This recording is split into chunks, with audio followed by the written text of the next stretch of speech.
you're ready to explore the Hebrew roots of your Christian faith, then grab your Bible and let's get started. Shalom and welcome on today on this Tuesday evening. But I want to bring your attention to Genesis 31 that we have been studying. I wonder how many of us paid attention to Rachel's statement when her father actually went into her tent. Remember, he went into the tent looking for the gods that he said that Jacob had stolen from him. And she says to him, I'm going to paraphrase this, I am on the custom of the women. And so she couldn't get up. So he honored and he actually respect that. So he didn't ask her to raise up. He didn't, basically didn't touch anything that she was sitting on. But we do notice that this culture custom is something that we actually find later as an instruction from Yehovah. So I just wanted to point that out to you that as we've been going through Genesis, we've been recognizing some things that's already in play that we actually find in the instructions of Jehovah. And we actually will find more of that as we continue in the book of Genesis. Welcome to Reconcile the Kingdom, where we're working towards becoming a harmony of the whole word of truth. My name is Patrice Robinson, and I greatly appreciate every last one of you who's able to join me in this live premiere, and for those who are able to join me on the replay. As I always say, everyone is welcome and greatly appreciated here. But if this is your first time visiting, I welcome you. 300th time, I welcome you all. But I'm hoping that you are ready to join this family. Join this family that does not mind searching the scripture. A family that does not mind challenging the religious systems that we've been under for hundreds of years. And a family who is committed, does not mind call themselves a lifetime student of the Bible. It is very easily and free to join this family. You just need to hit that subscribe button below and that bell. That bell again is to let you know when I'm live, when there's updates in any announcements. Just like last night, I put out the short video about the fourth biblical month. So last night at sunset, we have entered the fourth biblical month of the new year. And if you hit that bell, you did get that announcement. If you follow me on Facebook, Instagram, or Pinterest, you also receive that message. So that's the point of the bell. But that is not the only way that you can support this ministry. You can support this ministry by making comments in the comment box. I welcome your comments, your questions, and things like that. So this is the number one reason why I went live. I went live because I wanted to have some live interaction with people, and not just record and edit and upload it. So I wanted it to be live interaction. Also, share this link. If you are on live at this moment, share it. If you're on a replay, share it. As I say, if you're learning something, someone else can learn something too. Give me a thumbs up. The thumbs up lets YouTube know that they need to send this out to more people. That's the purpose of the thumbs up. Follow me on Facebook, Instagram, Pinterest, Spotify, and YouTube podcasts, and of course, YouTube. Shop in our online digital shop. We have individual Bible companions, and we also have Bible workbook companions available for you to help you in your studies. And donate in the love jar. Donate in the love jar means you are partnership with me in this ministry so we can spread the gospel of the kingdom according to what Yeshua had taught. And that's the whole purpose of this ministry. And all this information we just discussed is right in the description box. At the end of the teaching, you can take a look at the description box and decide for yourself which way you want to support. And I'm hoping that you will support in all these areas. So I don't want you to forget that you can ask questions at the end of this teaching right through the comment box. I receive those, and your comments and your sharing is most definitely welcome at any moment. And this teaching is available for you. So, I do know that we actually completed Genesis chapter 30, and we are on part 2 of 31. So I did not complete my Genesis sheet for chapter 31 because I wanted to wait till we completed where I can go over everything. So if you're a visitor, I just want to pop up Genesis chapter 30 so that you can see what the worksheets look like and how we use them, especially that I use them on the teaching day. So this here, what you see on your screen, is from Genesis chapter 30, notes and key points that we have went over last week. But I'm going to keep that up there before you so that you can see that as we go along, because we're right now in Genesis 31 and we're going to go through verse 35 through 55. And we will talk more about the workbooks later. This is actually going to be a short teaching on today, and it's going to be straight to the point. And so we're going to kind of talk about some things as we go along the way. And I'm going to read, and I'm going to go ahead and get started here. I want to make sure my screen, I want to do half and half. Okay. And verse 36. I think we did 35. We ended with 35 on last week. I just want to make sure I didn't leave anything out. Yes, already 36. And Jacob was wroth and told with Laban, and Jacob answered and said to Laban, "What is my trespass?" So this is after. Maybe let me step back a little bit, because if you're a visitor, you probably don't know where we left off. Let me do a quick little review. So in the beginning of Genesis 31, verses 1 through 35, Jacob has a family meeting with his two wives, and there is an issue going on with Laban and Laban's sons with Jacob, because what's happening now is the transfer of wealth from Laban, who was unrighteous, is getting transferred to Jacob. No matter what strategy, no matter what stumble block that Laban tried to put in his way, Jacob continued to increase and multiply. And all that's getting transferred because of the dream that Yehovah have given Jacob on that he's going to get the spot and speckle, things like that. So whenever Laban says to him, "You will get the speckled," um, because there's no speckles out in the where the cattle is, and then all of a sudden all the speckles will be born, so all that goes to Jacob. So those are the type of things that was going on then. So Jacob decided to take his family and leave in the middle of the night. Laban wakes up, he finds that he's gone, the family's gone, and his gods are gone. So he's going after Jacob. Now Jacob, he catches up with Jacob and his family, and 7 days later.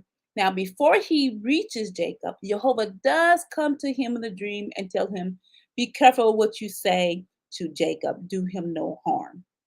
And Jacob knew this. Laban knew that this was Jehovah, the Elohim of Abraham and of Isaac. So we left off when Laban is searching for his gods, and he searched all the other tents. So now he's in Rachel's tent. And this is what we talked about in the opening. He did not find anything because Rachel sat on the cattle, what's it, a cattle bag with the gods in it, and told her father that she was on her custom, which is the Nadah. And so he didn't touch her. And so he didn't find it. Now, we on 31, verse 35. Now, Jacob has something to say about this. We're going to start over and verse 36. And Jacob was wroth and charged with Laban. And Jacob answered and said to Laban, "What is my trespass? What is my sin that thou hast so hotly pursued after me? Where hast searched all my stuff, which hast thou found of all thy household stuff? Set it here before my brethren and thy brother, and that they may just betwixt us both. This 20 years have I been with thee. Thou she goats have not cast their young, and the rams of the flock have I not eaten. Thou which was torn of these, I brought not unto thee. I bear the loss of it. Of my hand didst thou require it, whether stolen by day or stolen by night. Thus I was in the day, the drought consumed me, and the frost by night, and my sleep departed from my eyes. Thus I've been 20 years in thy house. I served thee 14 years for thy 2 daughters, and 6 years for thy cattle, and thou hast changed my wages 10 times. And except the Elohim of my father, the Elohim of Abraham, and the fear of Isaac have been with me, surely thou hast sent me away now empty. Elohim have seen my affliction and labor of my hands, and rebuked thee yesternight. Boy, Jacob was upset. He was hot. So he just laid it out on Laban. He was saying that I worked for you for 20 years. None of your animals ever had a miscarriage. I did not eat any of your flocks. I had sleepless nights. And if your animals were stolen by day or night, I had to pay for that. That came out of his pocket. Laban was something else, and changed his wages about 10 times. He said, I never stole from you, and I did not even give you animals. When the beasts attacked him and the animals are torn, I did not give you those animals to eat. It's very interesting. So this is another culture custom that we will see in Yehovah's instructions. You will actually find this in Leviticus 22 and 8. So these are the things that we continue to see. There was some what I kind of say. There are some instructions that was in there already throughout the Genesis that all piles up and added on to additional laws that Yehovah requires for his people. Lastly, if it was not for Elohim of my father, my Abraham, and the fact that he spoke to you last night, even before then, you probably would have sent me empty-handed. And he probably did, knowing Laban. Verse 43, this is what Laban is saying to Jacob. And Laban answered and said unto Jacob, these daughters are my daughters, and these children are my children, and these cattle are my cattle, and all that seest is mine. And what can I do this day until these my daughters or unto their children which they are born? Now therefore come thou, let us make a covenant, and let it be a witness between me and thee. So Laban is bucking up, of course, and he wants Jacob to understand what you have belonged to me. Really, it wasn't. Jacob's wife, his children, your cattle, everything you have belongs to me. No matter that Jacob had to work for this, and you change his wages 10 times, hoping that he gets nothing so that he can continue to work for you, so you can still get blessed by Yehovah because he's with you. It's amazing how he was treating him.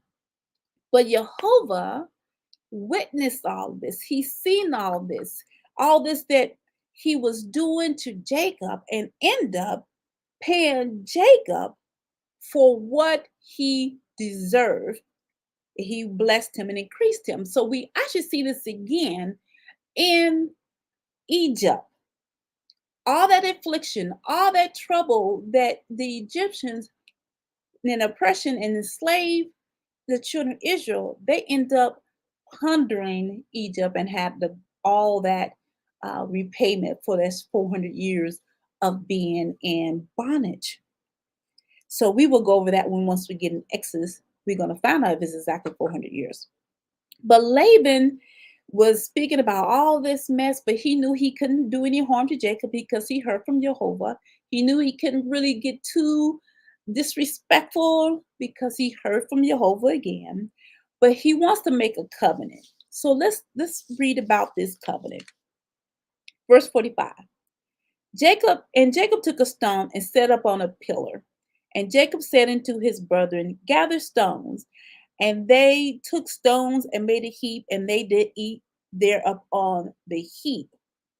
Now, this reminds me of Isaac and Abimelech. So Isaac got so blessed that his people and his blessing was so large and larger than the kingdom that Abimelech was over. He asked Isaac to leave in peace. So he made a covenant that Isaac would not come out do any harm to him and their things. And so they also made a supper and a covenant as a protection from Isaac. So this is what you see, what is going on with Jacob and Laban. And then if you want to look up that covenant with Isaac and Abimelech, Genesis chapter 26, verse 30, it starts there. So let's read about what Laban is saying. And Laban called it, now I'm going to do my best for this word, he says, Gir Gar Shehaduth. But Jacob called it Galeed. And Laban said, this heap is a witness between me and thee this day. Therefore was the name of it called Galeed and Mizpah. For he said, Yehovah watch between me and thee when we are absent one from another. If thou shalt afflict my daughters, or if thou shalt take other wives besides my daughters, no man is with us. See, Elohim is witness betwixt me and thee. And Laban said to Jacob, behold this heap, and behold this pillar, which I have cast betwixt me and thee. This heap is a witness, and the pillar be a witness, that I will not pass over this heap to thee, and thou should not pass over this heap and this pillar unto me for harm. So they're most definitely coming up with a covenant to one protect one another. But even I find it interesting that Laban calls this Gi Garci Haduth and Jacob call it Galed, and they both mean the same thing. They both mean witness heap. So Laban Gir Garci Haduth is H3026. You will find it there. And for Galed, for Jacob called it, is H1547. Again, witness of a heap. And they both mean the same thing. So since Laban's not going to be around to see his daughters because Jacob is leaving, he just want to make sure that Jacob continued to treat his daughters respectfully and don't marry anyone. But we all know that he did not want both those girls in the first place, but he ended up with both of them, but he really wanted Rachel. So he wanted to make sure that there would be no issue going on with his daughters, that you don't take no other wives. And so, not to harm one another. Basically, they want to just go in peace, which is the same that we see with Isaac and Abimelech. They just didn't want to harm each other. Verse 53. The Elohim of Abraham, the Elohim of Nahor, the Elohim of their father, judge between us. Now, I want to stop right here because he is saying the Elohim of Abraham, the Elohim of Nahor, and the Elohim of the father, of your father. So it's impossible that Nahor was like Laban, worshiping multiple gods. I just wonder, because he mentioned Nahor, and it's a capital G in there. And Jacob swore by the fear of his father Isaac. And then Jacob offered sacrifice upon the mount and called his brethren to eat bread.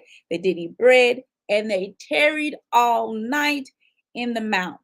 And early in the morning, Laban rose up, kissed his sons and daughters, and blessed them. And Laban departed and returned unto his place. Now, I want to talk about Laban. So pay attention to what I'm going to say. Sometimes this is hard for people. If you have any questions, please share your questions and make sure you put your questions on your sheet because we'll be going over next chapter 31 next week, but you can send them in. In chapter 30, Laban recognized that he himself was blessed because Yehovah was with Jacob. And then we come over to Genesis chapter 31. Laban recognized that the Elohim that came to speak to him, Yehovah speak to him, was the Elohim of Abraham and Isaac. But this is what most people are not getting. Laban was still going after his own gods. He was looking for the gods in the tent that was made by hands. Gods that don't do anything, don't speak, don't do anything.